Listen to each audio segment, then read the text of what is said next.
एक बार से आप सभी का स्वागत है हमारे इस खास कार्यक्रम में। और हम महिलाएं कार्यक्रम है, हम महिलाओं की भी बात कर रहे हैं, खासतौर पर उन महिलाओं की जिन्होंने अपने संघर्षों से एक नई इबारत लिखी है।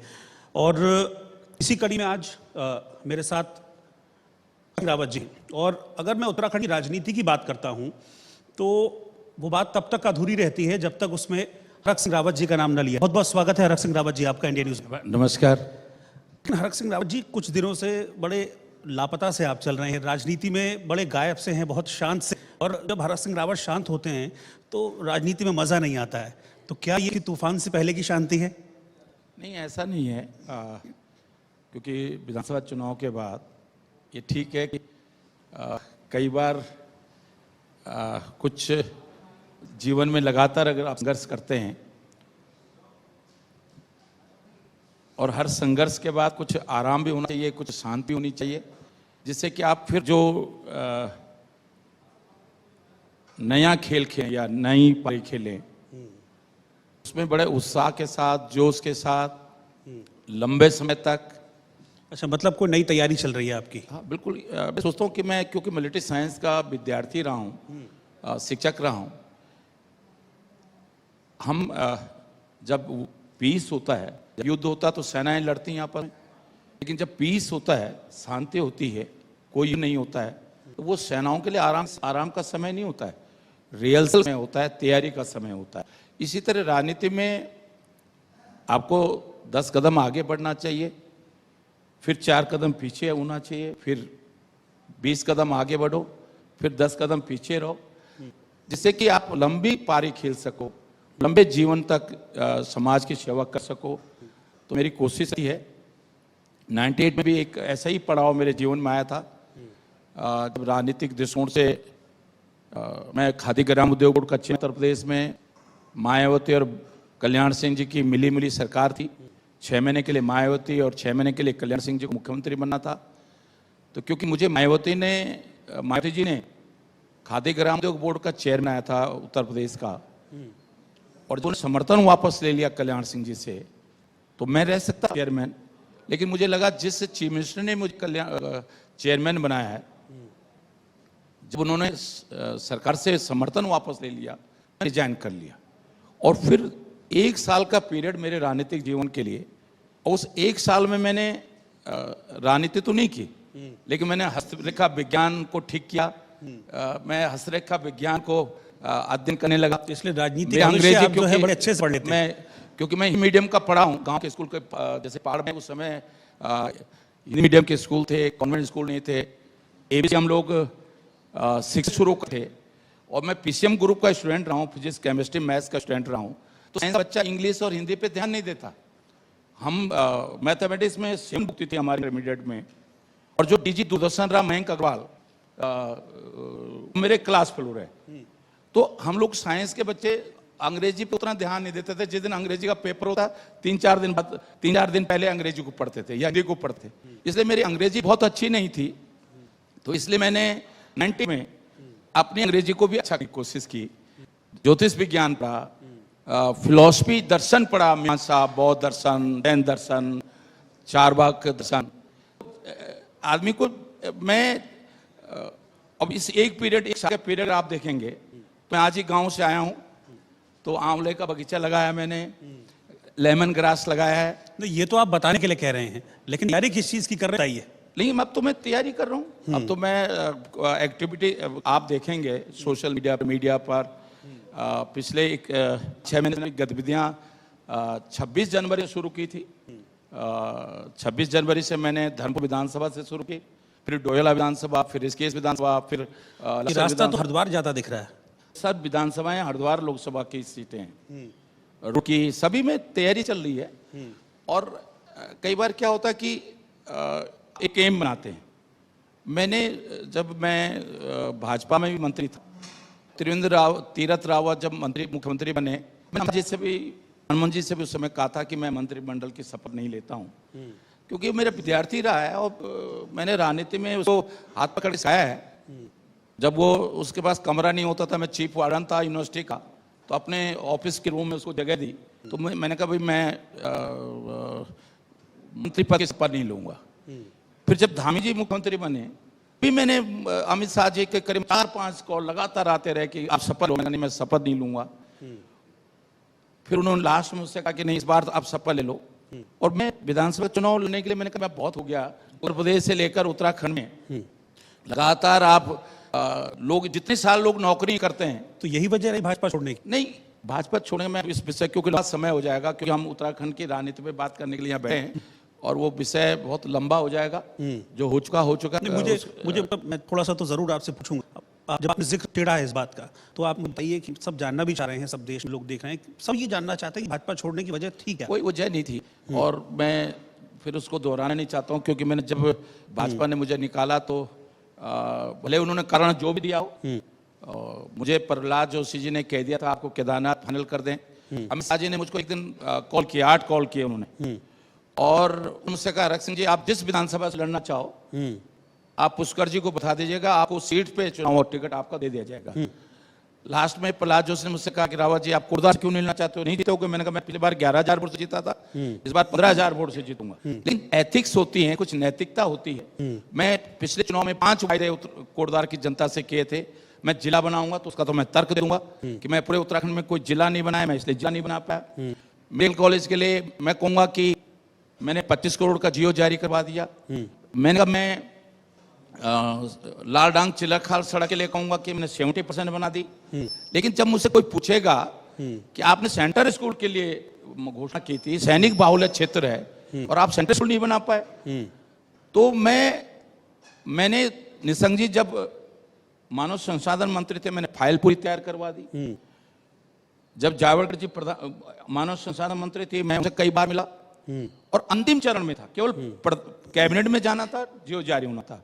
प्रहलाद जोशी मुझसे कहा बैक डेट में हम इसको जियो जारी करा लेते हैं।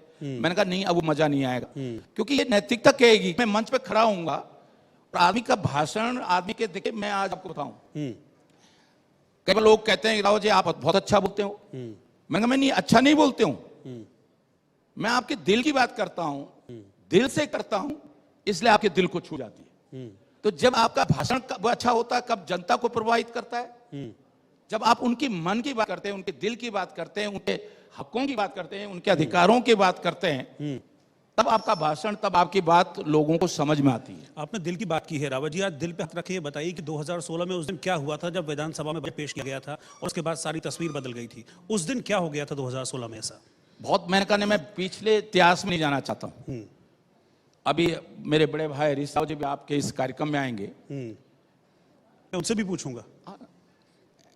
वो कुछ भी कहें, किसी काम के पीछे केवल एक दिन का एक दिन की घटना नहीं होती है। मैं एक दिन रात के 10 बजे से लेकर 2 बजे रात तक हरीश राव जी के साथ बैठा और मैंने उनसे कहा कि भाई कुछ चीजें हैं जो मुझे मंच पे गाली दे रहा है उसको प्रदेश महामंत्री बना दे रहा हो, जो मुझे मंच पे मेरी खिलाफत करता है रुद्रप्रयाग जिले में, आप उसको प्रदेश में राज्य मंत्री का दर्जा दे देते हो। कौन? उस समय माने हरीश रावत जी मुख्यमंत्री थे। आपने ये बात हरीश रावत जी से कही? हरीश रावत जी से कही। किसके लिए कही? कौन था? मतलब आप कह रहे हैं कि आपको सम्मान नहीं मिल रहा था पार्टी में। जब आप अपनी बात कह रहे हैं आप नाम भी बोल दीजिए, आपको तो आपकी डेयरिंग पर्सनालिटी के लिए जानते हैं। मैं देखिए मैं उन लोगों का महत्व, लेकिन मैंने हरीश रावत जी को उस समय कहा कि भाई इस व्यक्ति ने जगली में मेरे खिलाफ मंच पे बोला, आपको इसने प्रदेश महामंत्री आपने इसको बना दिया। इस व्यक्ति ने पौड़ी जिले में मेरे खिलाफ मंच से बोला, आपने इसको राज्य मंत्री का दर्जा दे दिया। तो उन्होंने कहा भाई किशोर उपाध्याय ने दिया है, ये कुछ और लोगों ने मेरी जानकारी में नहीं था। आप मुख्यमंत्री हो, राज्य मंत्री का दर्जा आप दे रहे हो, इसलिए आप बड़े भाई से नाराज हैं। और यही नहीं था, बहुत सारे कारण थे। मैंने कहा कई बार क्या होता है कि पुरानी चीजों को याद करके वो जो 18 मार्च को जो घटना हुई वो केवल 18 मार्च की घटना नहीं थी। पिछले 6-7 महीने से कोई ना कोई बात ऐसी हो रही थी जिसके कारण मुझे लगता कि भाई अब शायद मेरा यहां काम करना, देखिए लोग मुझे दल बदलू कहें, मुझे इससे फर्क नहीं पड़ता। मैंने विधानसभा के अंदर भी भाषण में कहा कि मैं मां के पेट से उत्तराखंड के नागरिक, मैं मां के पेट से कांग्रेस कार्यकर्ता, भाजपा कार्यकर्ता, यूकेडी कम्युनिस्ट कार्यकर्ता के रूप में पैदा नहीं हुआ। मैं मां के पेट से हिंदुस्तान के नागरिक के रूप में पैदा हुआ। मैं मां के पेट से उत्तराखंड के पेट से पैदा हुआ हूं। मेरी पहली जिम्मेदारी उत्तराखंड के लिए है, दूसरी जिम्मेदारी दल के लिए। अगर केवल नारों से, केवल भाषणों से या इस बात को लेकर दल से प्रदेश का विकास नहीं होगा। मैंने 25 मार्च 1994 को उत्तर प्रदेश की विधानसभा में भाषण दिया था। 3 दिन मैंने अध्ययन किया था उस भाषण को देने के लिए। 3 दिन अध्ययन किया था कि गंगा यमुना से कितनी मेगावाट बिजली पैदा की जा सकती है। और मैंने उस दिन भाषण में कहा था कि अगर उत्तराखंड राज्य जिस दिन बनेगा, उत्तराखंड राज्य को सही नेतृत्व मिलेगा, सही नियोजन होगा, प्राकृतिक संसाधनों का दोहन नहीं, सही विकास होगा, तो उत्तराखंड राज्य अपने बनने के 10 वर्षों में देश का सबसे संपन्नशाली राज्य होगा। लेकिन यह दुर्भाग्य है उत्तराखंड का। नारायण तिवारी जी मुख्यमंत्री थे, पौड़ी के रामलला मैदान में मैं मंच पे था। मैंने उनके सामने 2003 में मंच पे एक बड़ी जनसभा में कहा, मैंने हंसा दनाई, बेलवंती चौहान, भाई बेंजवाल, भाई राजेश रावत, जिन सैकड़ों लोगों ने इस राज्य के लिए, उत्तराखंड राज्य के लिए अपनी कुर्बानी और अपना बलिदान दिया है। जब खंडूर जी मुख्यमंत्री थे तो मैंने विधानसभा के अंदर विपक्ष के नेता के रूप में इस बात को कहा कि अगर कहीं उनकी आत्मा देख रही होगी तो कह रही होगी, क्या इस हमने अपना बलिदान इस राज्य के लिए दिया है? जहां लड़कियों पर अगर वो रोजगार मांग रही है, उन पे आप लाठी बाजने का काम करते हो। नौजवान अगर पारदर्शिता के साथ नियुक्ति चाहता है, वो ये नहीं कह रहा मुझे नकल करके मुझे नौकरी दे दो, वो ये नहीं कह रहा कि रिश्वत लेके मुझे नौकरी दे दो, वो कह रहा पारदर्शिता के साथ एग्जाम, मेरे अंदर योग्यता है, मेरे अंदर क्षमता है, तो मुझे प्रदेश की सेवा करने का मौका मिलना चाहिए। अब आप बड़े भावुक दिख रहे हैं, लोगों को नाराज दिख रहे हैं, भावुक दिख रहे हैं। इसे लग रहा है कि 23 साल इस राज्य को हो गए। मैं भी आ रहा हूं, मैं जौन रामनगर होते हुए पूरा इनर से होते हुए आ रहा हूं। अभी मैं एकेश्वर देख रहा था, अभी जयखाल ब्लॉक देख रहा था, मैं कलजिखाल ब्लॉक देख रहा था, मैं कृषि ब्लॉक देख रहा था, मैं पौड़ी ब्लॉक देख रहा था। जिन गांव में कितनी रौनक होती थी, मुझे याद आ रहा था कि सड़क के शिलान्यास के अवसर पर कैसे ढोल दमाओं बज रहे थे, कैसे स्वागत होता था। इस गांव में जब मैं पैदल जाता था कैसा माहौल होता था। आज गांव खंडर में तब्दील हो गए। हम गांव को बिजली ले गए, हम गांव को हमने सड़क से जोड़ दिया, गांव में हमने नल दे दिए, लेकिन गांव में तो आदमी नहीं है। तो ये तो पहले से चला आ रहा है ना? नहीं, राज्य बनने के बाद, राज्य बनने से पहले गांव खाली नहीं थे। आप पलायन के आंकड़े अगर आप देखेंगे तो क्या नहीं, इसके लिए तो फिर अगर दोषी हैं तो फिर सारी सरकारें इसके लिए सब दोषी, सारी सरकारें दोषी हैं, जिसमें आप बाकी रहे वो दोषी। मैं राजनीतिक दृष्टिकोण से कह रहा हूं। हाँ, राज्य बनने के बाद जितनी भी सरकारें बनी हैं, जब तिवारी जी मुख्यमंत्री थे, मैंने तिवारी जी से निवेदन किया था, प्लानिंग की पहली बैठक है जब मुख्यमंत्री ने उन्होंने लिया था, और मुझे भी सौभाग्य से उस बैठक में बुला लिया था। हालांकि मैं नियोजन मंत्री नहीं था, संजीव जी थे उससे गति उस समय प्लानिंग के।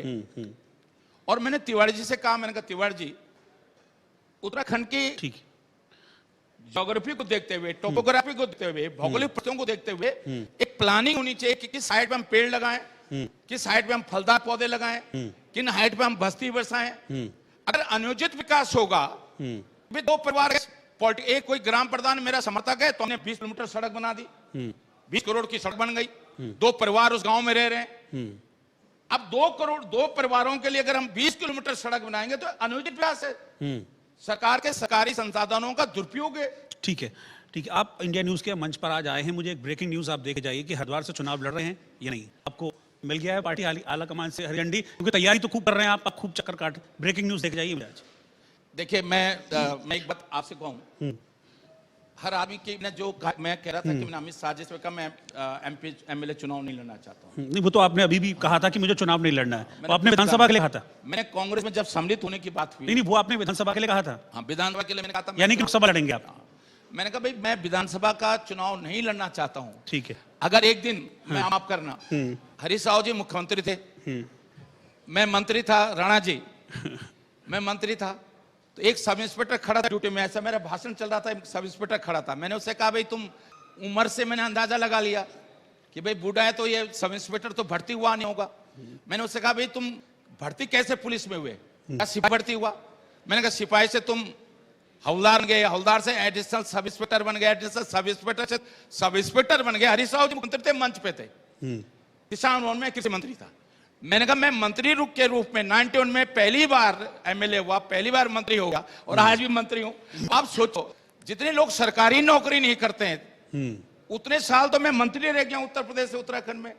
तो आप ऐसा ना रोज एक ही क्लास में बैठा दो आपको, अगर माफ करना मैं रोहित जी, अभी आप रिपोर्टर हो जो जिस भी पद पे हो, अब रोज अगर 10 साल 40 पद पे रहो और ये भैया अगर ने आया नहीं बिल्कुल, लेकिन मैं उसको स्वीकारने में हिचकूंगा नहीं। राणा जी मैं राणा कह दूंगा, मैं जिसे कह दूंगा मैं 4 साल हो गए। मैं रोहित जी राणा जी से पूछ रहा हूं, अगर आज तक इंडिया न्यूज में या आज तक में थे आप, अगर आपके एक जूनियर व्यक्ति को अगर संपादक में जाए और आपका सीईओ बना दिया जाए तो आपको कैसा लगेगा पहले बताओ?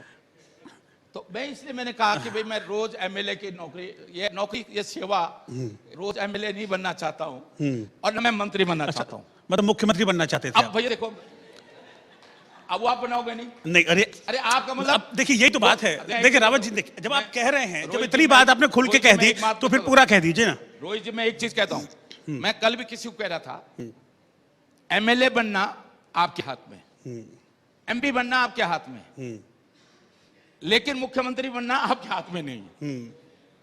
मैं शब्द हल्का हो जाएगा, ऐसा व्यक्ति मुख्यमंत्री बन सकता है जो राजनीति की एबीसीडी नहीं जानता हो, और ऐसा व्यक्ति नहीं बन सकता है जो बहुत सीनियर हो, राजनीति की जड़ तक भी जानता हो। तो क्योंकि आप भी जानते हो जब पहली बार मायावती चीफ मिनिस्टर बनी थी, मैं उस समय एमएलए था भाजपा से, सपा के सहयोग से। अब मैं सोच रहा था, मतलब माफ करना महिलाएं बैठी इसलिए कई बार क्या होता है कि बात तो सही लेकिन वो लोग दूसरी तरह से लेते हैं। मैं सोचता रहा भाई कि ये मुख्यमंत्री बनी है, उम्र भी ज्यादा नहीं, 40 साल की है, बहुमत भी नहीं है, 40 एमएलए इसके पास है, 40 एमएलए के बलबूते पे भाजपा के सहयोग से मुख्यमंत्री बन गई। कुछ अच्छा वक्ता होता है इसलिए बन जाता है। मैंने कहा अच्छी वक्ता भी नहीं है, मैंने सुना इसका भाषण। कोई अच्छा संगठन करता होता है, मैंने संगठन करता भी नहीं है, ये तो ताम झाम काशीराम ने जोड़ा है, जो भी जोड़ा है। कुछ खूबसूरत होता है तो अपनी खूबसूरती के बल, मैं जो महिलाओं के बारे में कह रहा था, ये भी एक first impression is last impression. कुछ लोग खूबी के अपनी खूबसूरती के कारण यश पाते हैं, ये खूबसूरत भी नहीं है। कुछ के अंदर बड़ी टैलेंट होता है, इसमें टैलेंट भी नहीं है। लेकिन मैंने कहा भाग्य देखो इसका कैसे भाग्यशाली है, इस 40 साल की उम्र में उत्तर प्रदेश के मुख्यमंत्री बने। राजयोग शायद इसी को कहते हैं। तो अब मैं इसलिए कह रहा हूं कि जो आप कह रहे हो कि आपको विश्वास होगा नहीं होगा, पौड़ी की सड़कों में 94 में नारा लगता था।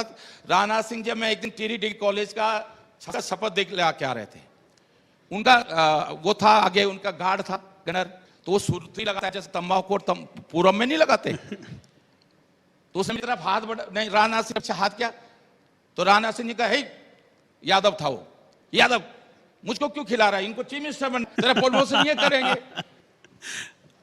ये मैं 94 की बात बता रहा हूं। राणा सिंह उत्तर प्रदेश के मुख्यमंत्री बन गए, भाजपा के उत्तर प्रदेश के अध्यक्ष बन गए, वो भाजपा के राष्ट्रीय अध्यक्ष बन गए, वो सेंटर में रक्षा मंत्री बन गए, होम मिनिस्टर बन गए। मैं तो यहीं घूम रहा हूँ, लखनऊ से आकर अब उत्तराखंड के कंदराव में घूम रहा हूँ, पहले से भी घूम रहा हूँ, आज भी यहीं घूम रहा हूँ। तो मैं इसलिए कह रहा हूँ कुछ चीजें आपके हाथ में नहीं। लेकिन मैं एक बात आपसे कहूं, मैं अपने से नीचे देखूं तो मैं सोचता हूं कि यार मैं पहुंचा, मेरे साथ के बहुत सारे लोग, तो मैं तो यूनिवर्सिटी का 25 साल प्रोफेसर रहा, आज भी 1 लाख रुपए पेंशन मिल रही है। साथ के बहुत सारे बच्चे तो आज भी बेचारे बेरोजगार घूम रहे, जो 8वीं में पढ़ते थे वो बहुत सारी बुरी स्थिति में। तो अगर नीचे देखो तो मैं सोचता हूं, मैं अगर धामी जी मुख्यमंत्री बन गए, ठीक है, दूसरी तीसरी बार के विधायक हैं, वो बन गए, लेकिन अगर आप देखोगे कि 2 साल 4 साल के लिए बने, तीरथ रावत 3 महीने के लिए मुख्यमंत्री बने। अगर मुख्यमंत्री की कुर्सी को उपलब्धि बहुत बड़ी चीज है, लेकिन अगर टोटल राजनीतिक कैरियर को देखोगे तो मैं 33 साल कल्याण सिंह की सरकार रहे, मायावती की सरकार रहे, तिवारी जी की सरकार रहे, विपक्ष के नेता के रूप में हरीश विजय बहुगुणा, हरीश रावत, त्रिवेंद्र रावत, तीर्थ रावत, धामी, मैं सबके साथ मंत्री रहा हूं। तो लेकिन आदमी को मेरे एक सोच रही है कि आदमी को, मैं आज बड़ा खुश हूं, मैं जब पे नहीं रहता हूं मुझे अच्छा लगता है, क्योंकि जब आदमी पद पे है या तो काम करे। मैं जिस विभाग में रहता हूं लगता है कि नहीं, इस विभाग में काम होना चाहिए, लकीर का फकीर नहीं होना चाहिए। मैं कृषि मंत्री था, उत्तर में ऑर्गेनिक में केवल बातें होती थी और कुछ नहीं होता था। जिस प्रधानमंत्री जी ने जर्मन में सिक्किम का नाम लिया कि हमारे देश अंदर सिक्किम में सबसे ज्यादा ऑर्गेनिक खेती होती है, वो सिक्किम के लोग ऑर्गेनिक की ट्रेनिंग लेने, जैविक खेती की ट्रेनिंग लेने के लिए मेरे यहाँ आते थे। हमारा विभाग उनको जैविक खेती की ट्रेनिंग देता था। मैंने अपने रेशम विभाग था, मैं रेशम का ये तो हो गई पुरानी बातें। नहीं, मैं जो आपसे कह रहा हूं कि आदमी अगर पद पे हो और उससे काम करने का, ये देखिए जहां रहे हम समाज को, देश को, प्रदेश को दे।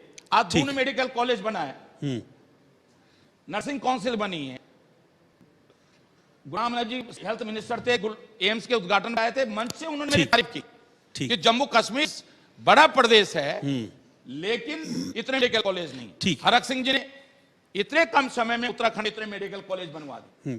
तो मैं इसलिए कह रहा हूं कि पद हमारे लिए इसलिए नहीं है, गाड़ी घोड़े के लिए, सलूट मारने के लिए, गार्ड के लिए, गनर के लिए, इसके लिए नहीं है। अगर आपको कोई जिम्मेदारी मिलती है और उस जिम्मेदारी के कारण आप समाज को, प्रदेश को कुछ देते हो, एक मन, रिवर राफ्टिंग हुआ, भी रिवर राफ्टिंग, ठीक है मुझे राणा जी, 82 से आ रहा था, अब मुझे इतनी खुशी होती है रिवर राफ्टिंग को देखकर। ऋषिकेश अभी तो यात्रा के कारण भीड़ है, लेकिन जाड़ों में रिवर राफ्टिंग के कारण भीड़ है। उसके पीछे एक छोटा सा कारण था रिवर राफ्टिंग के पीछे। मैं पौड़ी से आता, 82 में रुका, कुछ व्यापार, कुछ दुकानदार मेरे पास आए, क्या बाबा जी ये अंग्रेज आते हैं, नदी के किनारे नंगे पड़े रहते, हमारी माँ बहनें घास लकड़ी के लिए जाती हैं, नदी के पास पानी पीने के जाती हैं, इन पे पत्थर मारते हैं, पौड़ी की सीमा में चले जाते हैं। पौड़ी के लोग पत्थर मारते हैं, टिहरी की सीमा में आ जाते हैं।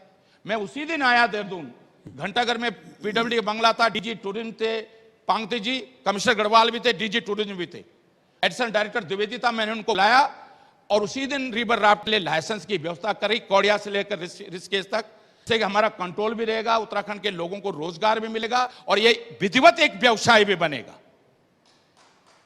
और आज दुनिया, कोई न्यूज चैनल, कोई मल्टीनेशनल कंपनी, कोई बड़ी फैक्ट्री, कोई स्कूल जो अपने बच्चों को रिवर राफ्टिंग करने के लिए ऋषिकेश और कौड़िया नहीं लाता। बहुत सारे लोगों को नहीं पता होगा। एक दिन सुबोध उनियाल जी थे, कहने मैंने शुरू किया, मैंने कहा भैया 91 में मैंने शुरू किया है। तो मैं इसलिए कह रहा हूं कि मैं एमएलए का, अब जिस बात का आपका उत्तर दे रहा हूं, मैं मास्टर आदमी हूं ना। राणा जी, एक बार जब मैं चुनाव हार गया, एक चुनाव, और मैं यूनिवर्सिटी पढ़ाने के लिए चला गया, तो जब मैं बीए के बच्चों को पढ़ा रहा था तो मैंने कहा भाई अगर जीत जाता तो वहां दिमाग खाता विधानसभा में, हार गया तो यहां, भाई मैं लेक्चरर, तो लेक्चर देने का काम है और नेता का काम भी लेक्चर देने का है। इसलिए मैं अब आपका जवाब दे रहा हूं। मैंने कहा मैं एमएलए चुनाव नहीं लड़ूंगा, कांग्रेस बीजेपी से कहा था, कांग्रेस से भी कहा था, लेकिन इसका मतलब ये नहीं कि एमपी चुनाव लड़ूंगा। ठीक, रावत अगर पार्टी मुझे एमपी का चुनाव टिकट देगी, मैंने अभी पार्टी के अपने हाईकमान से कहा है कि मैंने अपने निवेदन किया है उनसे कि आप मुझे हरिद्वार से अगर चुनाव लड़ने का मौका देते हैं तो मैं कोशिश करूंगा कि बेहतर रिजल्ट दे सकूं। कोशिश होती है, बाकी तो देखिए मेरे भाग्य में और हरिद्वार की जनता क्या निर्णय करती, ये मैंने पार्टी से निवेदन किया। ठीक है तो जी, एक छोटा सवाल और छोटा जवाब, क्योंकि बाकी और पैनलिस्ट हैं, मुझे उनके पास भी जाना है। छोटा सवाल, छोटा जवाब। हरीश रावत जी से नाराजगी है? देखिए उनके मन में कहीं ना कहीं, मैं मीडिया के, मैं तो आपकी बात कर रहा हूँ, बस मैं आपकी बात कर रहा हूँ, वो आएंगे, मैं उनसे पूछूं। देख, राजनीति में मैं एक निवेदन करूं आपसे। जी जी जी, राजनीति में ना कोई स्थायी दुश्मन होता है ना स्थायी मित्र होता है। मैं इस वक्त की बात कर रहा हूँ। मेरे उनके मन में होगा, मेरे मन में कोई नहीं। मैं, आप बड़ा भाई मानते हैं? अभी मैं हमेशा का बड़ा भाई मानता हूँ, उम्र में भी बड़े हैं, देखिए रात में भी बड़े हैं, मैंने हमेशा उनको बड़ा भाई का है। ठीक है, ठीक है, आपने बहुत बेबाकी से बहुत सारी बातें आपने की और मुझे है कि यही आपकी यूएसपी भी है हरक सिंह रावत जी। बहुत बहुत शुक्रिया, आपने इतना वक्त दिया, इतनी बातें की, बहुत बहुत शुक्रिया हमारे साथ जुड़ने के लिए। Thank you very much sir. बहुत बहुत धन्यवाद जी। जी।